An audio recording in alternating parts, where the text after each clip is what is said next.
বন্ধুরা, গুরুত্বপূর্ণ আপডেট আর নোটস পেতে গেলে স্ক্রিনে দেওয়া magicmath.classes@gmail.com গিয়ে আমাকে মেল করতে পারো।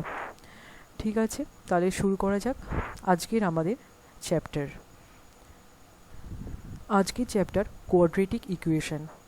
বন্ধুরা, তোমরা কি জানো কোয়াড্রেটিক ইকুয়েশন কি?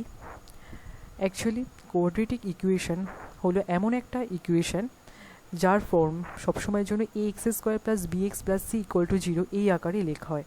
আমরা কোনো ইকুয়েশনকে তখনই কোয়াড্রেটিক ইকুয়েশন বলতে পারবো যদি সেটাকে ax² + bx + c = 0 এই ফর্মে লিখতে পারি।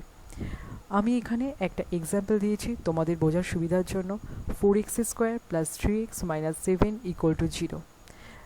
এখন প্রশ্ন এটাই, এই ইকুয়েশনটা কি কোয়াড্রেটিক ইকুয়েশন?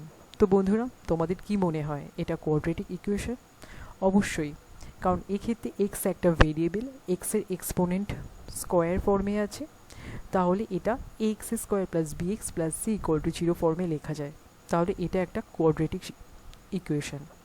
আশা করি তোমাদের এই ধারণাটা ক্লিয়ার হয়েছে। তাহলে আমরা এটার কিছু এক্সাম্পল সলভ করব এখন।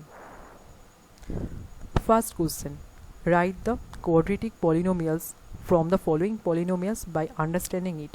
দেখো বন্ধুরা, এখানে আমি দুটো ইকুয়েশনের এক্সাম্পল দিয়েছি তোমাদের বোঝার সুবিধার জন্য। সেক্ষেত্রে ফার্স্ট ইকুয়েশনটা x² - 7x + 2, এই ইকুয়েশনটা কোয়াড্রেটিক ইকুয়েশন কি হবে এটাই প্রশ্ন। তাহলে x² - 7x + 2, এখানে ভেরিয়েবল এক্সের এক্সপোনেন্ট 2 স্কোয়ার ফর্মে আছে, তাহলে এটাকে আমরা ax² + bx + c = 0 ফর্মে অবশ্যই লিখতে পারি। সেক্ষেত্রে abc হচ্ছে কি রিয়েল নাম্বারস, তাহলে এক্ষেত্রে এর ভ্যালু হবে 1, b এর ভ্যালু হবে -7 আর c এর ভ্যালু হবে 2। দ্বিতীয় ইকুয়েশনটা দিকে দেখা যাক। দ্বিতীয় ইকুয়েশনটা আছে 7x⁵ - x of x + 2।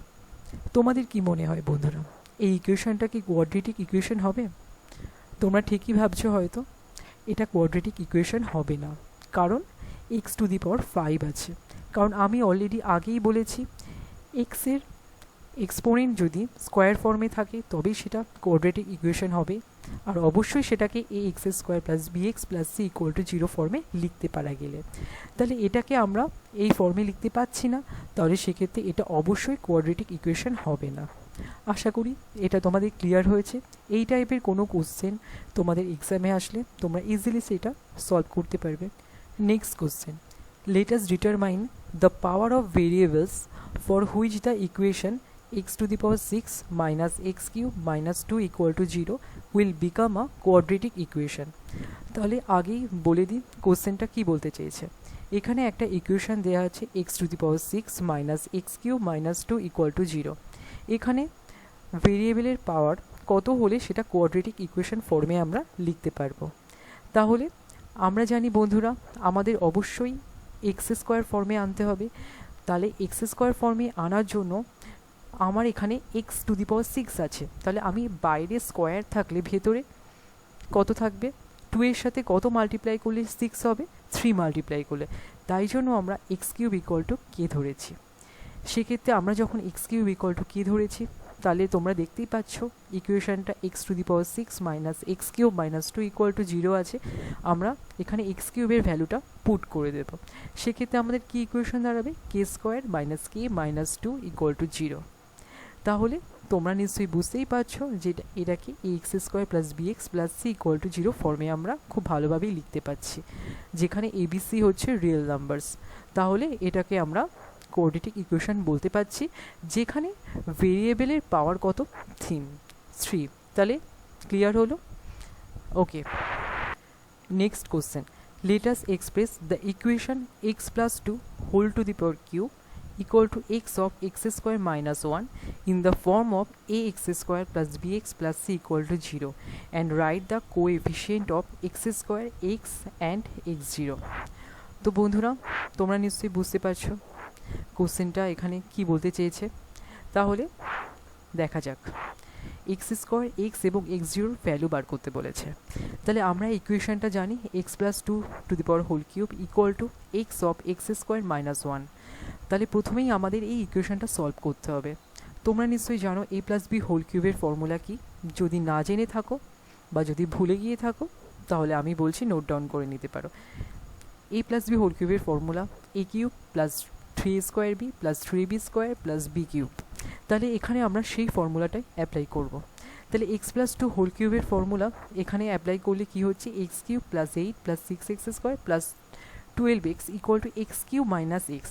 এখানে আমি এক্স আর এক্স স্কোয়ার মাইনাস ওয়ানটা মাল্টিপ্লাই করে দিয়েছি। তাহলে আলটিমেট যে ইকুয়েশনটা দাঁড়ালো সেটা হলো six x square plus 13x plus eight equal to zero.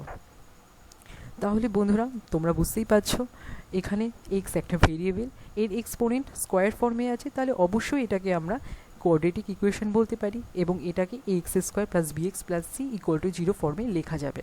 তাহলে সেক্ষেত্রে এর ভ্যালু আমরা ইজিলি বলতে পারছি কম্পেয়ার করে six x square equal to x square, এই দুটোকে কম্পেয়ার করলে এক্স স্কোয়ার কেটে যাবে, এর value six. 13x equal to b x, তাহলে এক্স এক্স কেটে যাবে, বি এর value 13, eight equal to c, তাহলে সি এর ভ্যালু এইট। তাহলে আমরা ইজিলি বলতে পারছি এ বি সি এর ভ্যালুগুলো। তাহলে বন্ধুরা তোমাদের নিশ্চয়ই এটা ক্লিয়ার হলো।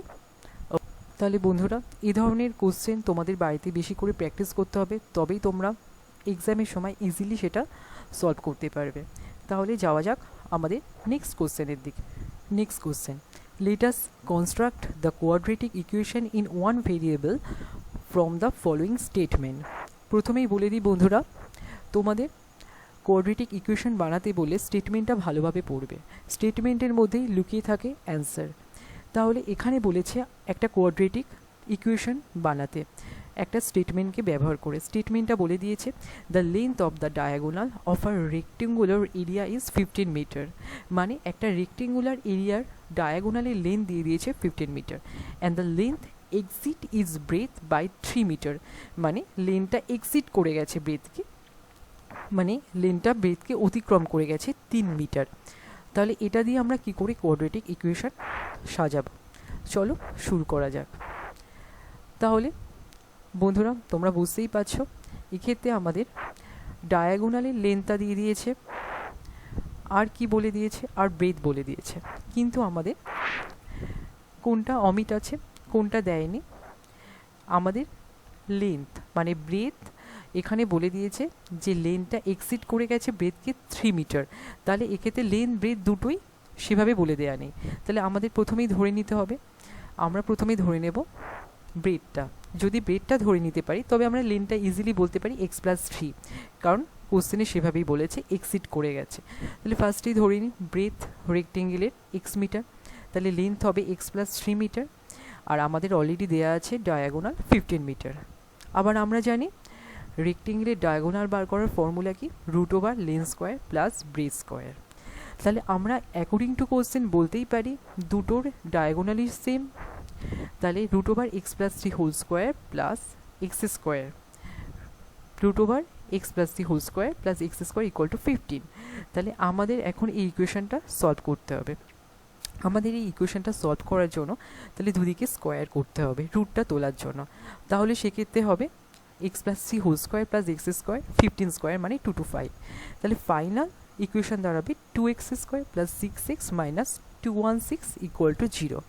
তাহলে বন্ধুরা তোমাদের কি মনে হচ্ছে এই ইকুয়েশনটা দেখে? এটা অবশ্যই একটা কোয়াড্রেটিক ইকুয়েশন, কারণ এক্ষেত্রে এক্স ভেরিয়েবল আবারও এক্সের এক্সপোনেন্ট স্কোয়ার ফর্মে আছে, তাহলে এটা আমরা কোয়াড্রেটিক ইকুয়েশন ফর্মে সাজাতে পেরেছি। তাহলে বোঝা গেল আমরা কিভাবে কোনো স্টেটমেন্ট দেওয়া থাকলে সেটাকে ব্যবহার করে কোয়াড্রেটিক ইকুয়েশন বানাতে পারি। আশা করি এটা সবার ক্লিয়ার হয়েছে। তাহলে নেক্সট কোশ্চেনের দিকে। আর next question, let us construct the quadratic equations in one variable from the following statement। তার মানে এটাও ঠিক আগের এক্সাম্পলটার মতো আমাদের কোয়াড্রেটিক ইকুয়েশন বানাতে হবে, একটা স্টেটমেন্ট দিয়ে দিয়েছে সেটা পড়ে। তাহলে বন্ধুরা প্রথমে ভালোভাবে স্টেটমেন্টটাকে পড়তে হবে। The unit digit of a 2-digit number axis is 10 digit by 6 and the product of 2 digits is less by 12 from the number। প্রথমেই বলে দিই প্রোডাক্ট মানে হচ্ছে গুণফল। সাপোজ দুটো ভেরিয়েবল আছে এক্স ওয়াই, সেক্ষেত্রে এক্স ওয়াইয়ের প্রোডাক্ট আমরা কিভাবে বার করব? সেক্ষেত্রে এক্স ওয়াইয়ের প্রোডাক্ট বার করব হচ্ছে এক্স ওয়াই পাতি মাল্টিপ্লাই করে। তাহলে শুরু করা যাক অঙ্কটা। এক্ষেত্রে আমাদের 10 ডিজিট ধরে নিতে হবে, কারণ বলে দিয়েছে the unit digit of a 2 digit number exceeds is 10 digit by 6। তার মানে এটাও এক্সিট করে গেছে 10 ডিজিটকে। তাহলে আমি যদি 10 ডিজিটটা এখানে বলে দেওয়া নেই কত, আমাদের বার করতে হবে। তাহলে আমি যদি 10 ডিজিটটা ধরে নিতে পারি এক্স, তাহলে ইউনিট ডিজিট হচ্ছে এক্স প্লাস 6। তাহলে অ্যাকর্ডিং টু দ্য কোশ্চেনে আমি কি লিখতে পারি? X of x plus 6 plus 12 equal to 10x plus x plus 6।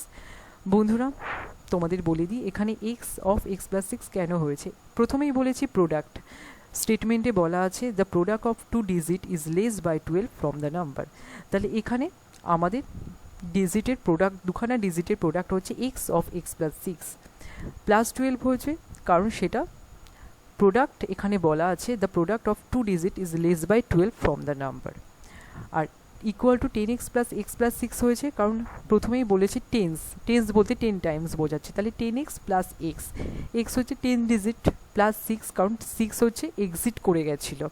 6 2 digit number exceeds is 10 digit by 6 according to the question. তাহলে এটাই দাঁড়াচ্ছে। তাহলে এটাকে আমরা সলভ করলে দাঁড়াচ্ছে final x square plus 6x plus 12 equal to 11x plus 6। তাহলে বন্ধুরা এটাকে যদি তোমরা সব এক সাইডে নিয়ে আসো, সেক্ষেত্রে লেফট সাইডে নিয়ে আসলে কী দাঁড়াচ্ছে? X square minus 5x plus 6 equal to 0। তাহলে এটা অবশ্যই কি, তোমাদের কি মনে হচ্ছে? এটা একটা কোয়াড্রেটিক ইকুয়েশনের সমীকরণ অবশ্যই, কারণ এক্ষেত্রে এক্স ভেরিয়েবল এক্সপোনেন্ট স্কোয়ার ফর্মে আছে। তাহলে আমরা আজকে শিখলাম কিভাবে কোয়াড্রেটিক ইকুয়েশন বানাতে হয় এবং কোন ইকুয়েশন কোয়াড্রেটিক ইকুয়েশন কিনা কোয়াড্রেটিক ইকুয়েশন নয়, স্টেটমেন্ট থেকে কিভাবে বানাতে হয়। আজকে আমরা পুরো ডিটেলসটা জানলাম। আশা করি ভিডিওটা তোমাদের ভালো লেগেছে।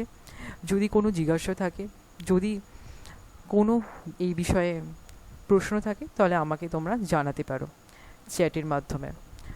ধন্যবাদ, ভালো থাকবে।